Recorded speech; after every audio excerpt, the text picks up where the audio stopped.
Hey, welcome to our series, Farm to Table, where we try to explain our thinking behind the virtual mobility coach on the Ready State. Here with head coach Diane Fu, talking about why we use bands, why we worked and sort of created that language of band and distraction. Because people sort of misinterpret what we're trying to do. We're not just trying to yank on the tissues.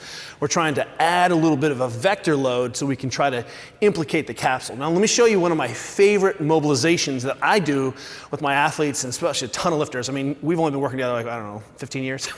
And you've seen me do this probably to every single person I've ever touched. Yep. Right, so check this out.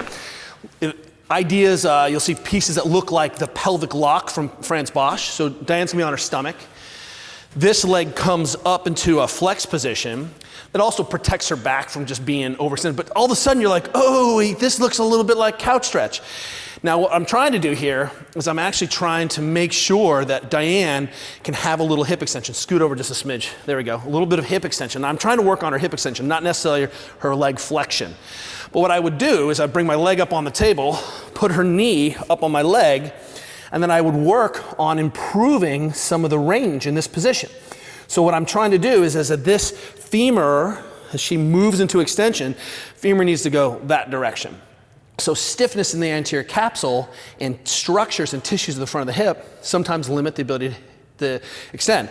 Now I'm also working on that, can Diane squeeze her butt in this position? Squeeze that butt, boom. Oh, she has control. So I'll be working on this position. Can you squeeze her glutes? Boom, she has control. And what we see is that a lot of athletes who are missing this position, missing this internal rotation in this shape, so I can suddenly bias the rotation of her femur here too, and then make sure that she's got this position. So I'm working on trying to improve some of that. You could call it femoral glide, from a posterior to anterior position, in a position of emphasis with the pelvic lock, so she's not overextending. That's great, but again, farm to table. So check this out, that's what we did. Diane loads herself up with a band. She gets into a high kneel position, step and face the rack for me, right? Suddenly my elbow is this band, right? She takes that big step back into a big lunge on that side, there you go. This leg is up, translating on the table idea. She can squeeze the glute and start to work on having that control, putting some of that movement into the hip, into this position.